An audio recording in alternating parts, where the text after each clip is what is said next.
of these people would say, well, it didn't make sense. And in fact, when we began to look into what Richard Dawkins was saying, it was clearly inadequate. It was clearly badly argued.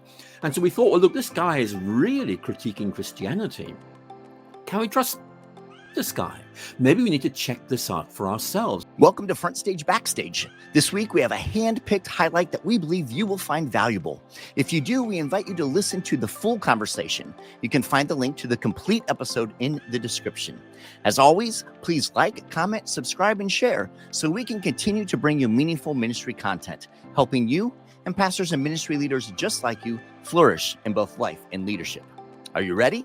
Let's go. The new atheism really began to appear about 2006 when Richard Dawkins wrote his book, The God Delusion.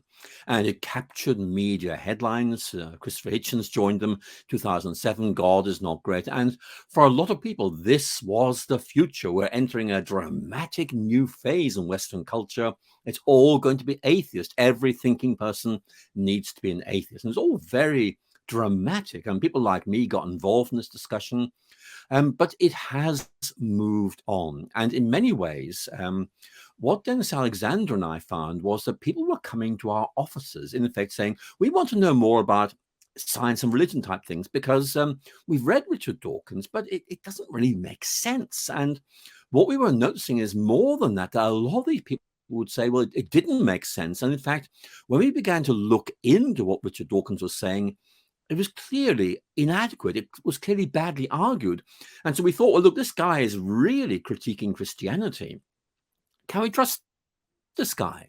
Maybe we need to check this out for ourselves. And so one of the constant themes in these conversations was we thought Dawkins was right, but we thought we'd better check it out. And when we did, it wasn't.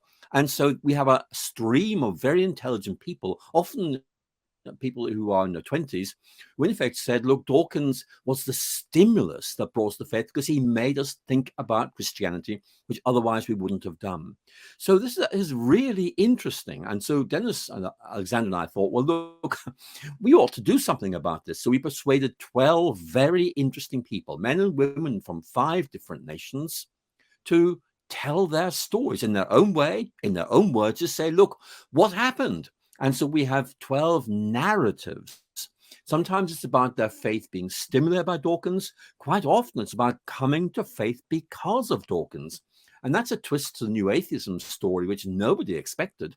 And I think this would be really interesting for pastors because these guys are telling stories. They're saying, here's what made me change my mind. And, I think we can all learn from this because you can, in effect, weave this into sermons. You can use these guys in the book as examples to say, well, Dawkins thought he was great, but look at this guy. Here's what she said. And this is really important. So I think this book will give you a lot of help in preaching, in apologetics, and it will encourage you, I think, in your ministry. Yeah, I love that, Alister. And the encouragement piece, I think, is huge because so often we look around at the world, right? And we think, oh, man, everything is looking rough. All these ideologies, all these different cultural, pushes that seem to be warring against Jesus, and the kingdom. And sometimes we can get discouraged by that. But as you've shared, that these are phenomenal stories of people who faced, what culture was throwing at them. And yet through that, we're able to discover the hope and the truth of Jesus, which is incredibly encouraging. Alister, what are some of the elements that you saw in these different stories that stood out to you the most in how these people were navigating and how Jesus was, the Spirit was interacting with them in their, search maybe? Well, I think that's a really good question because you may well find that pastors will pick up on these things and say, hey, this could really help me in my ministry. Let me tell you the themes that keep coming up.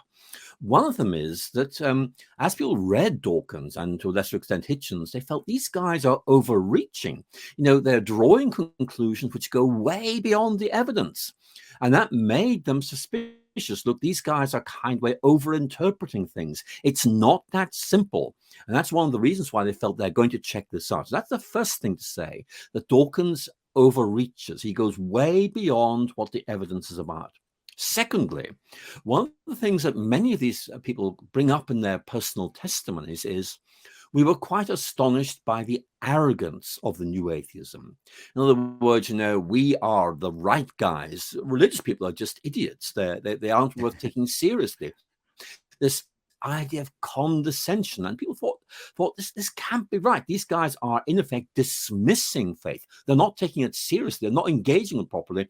Maybe there's something they don't want us to know. Maybe they're frightened about something. Let's go and find out for ourselves. Now, that's a very, very interesting point.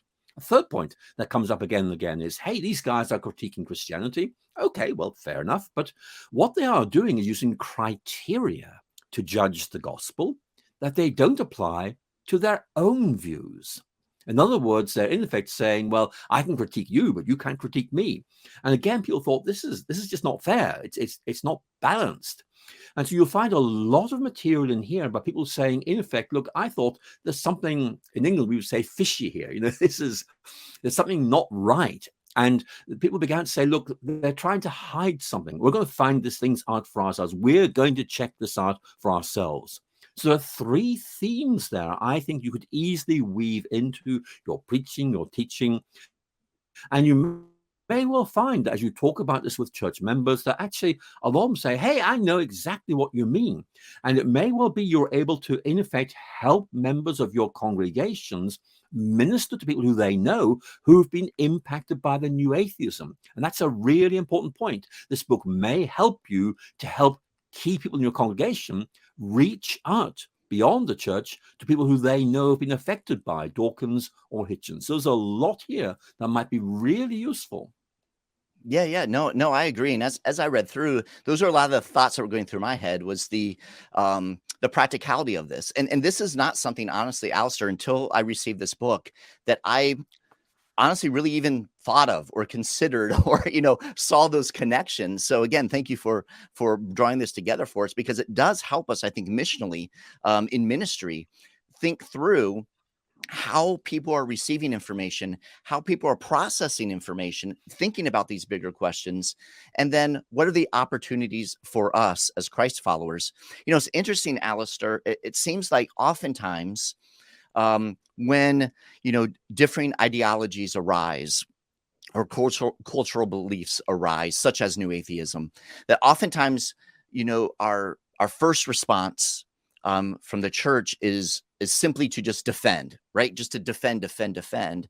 But as I got more deeply into this book, I began to think through there are probably better ways, not that defense is bad, but there are probably other ways that we can begin to look for the opportunities that these ideologies, these cultural thrusts open up, the questions that they open up.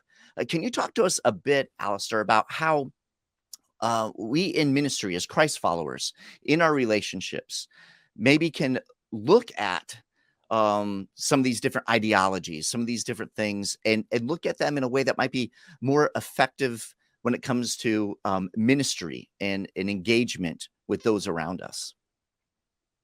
Well, Jason, that's a really good question. So let me talk a bit about that. I mean, Mm-hmm. when you look at things like the new atheism, what you are seeing is people who are looking for something that's going to really satisfy.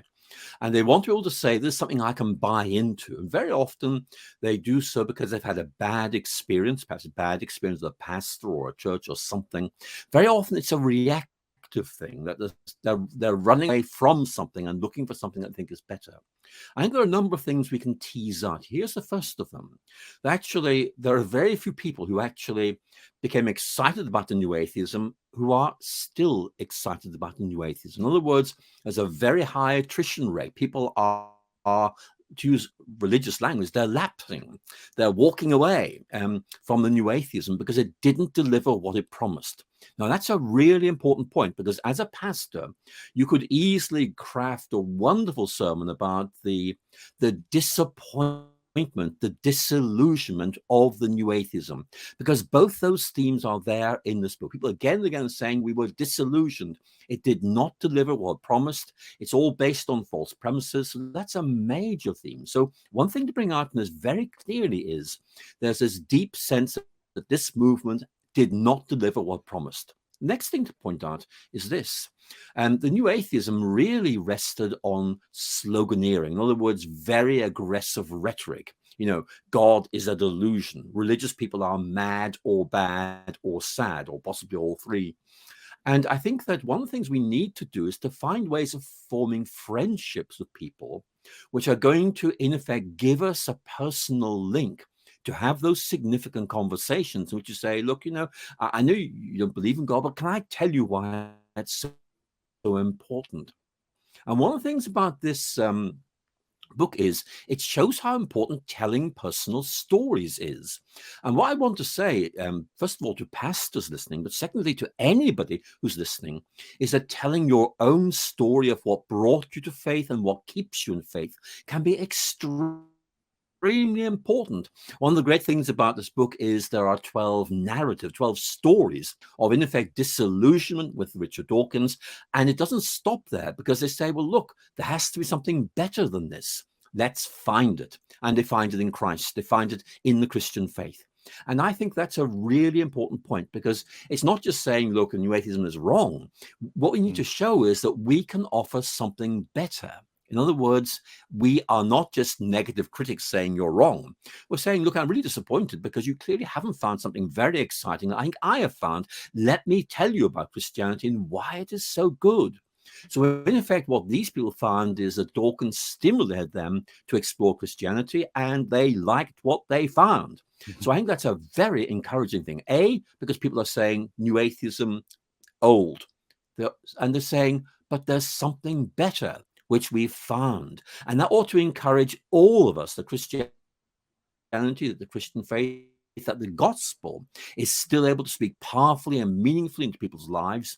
And we've got to figure out ways of keeping these conversations going so people can hear this news and begin to reflect on the difference it might make to them. Front Stage Backstage is a ministry of Pastor Serve. Here at Pastor Serve, we love walking alongside of pastors and ministry leaders. If you'd like to learn details on how you might qualify for a complimentary coaching session with one of our trusted ministry coaches, please visit pastorserve.org/free session. Now, Front Stage Backstage is more than just another podcast. In fact, we create an entire toolkit that complements every single conversation. You can find this toolkit at pastorserve.org/network for this episode and for every episode.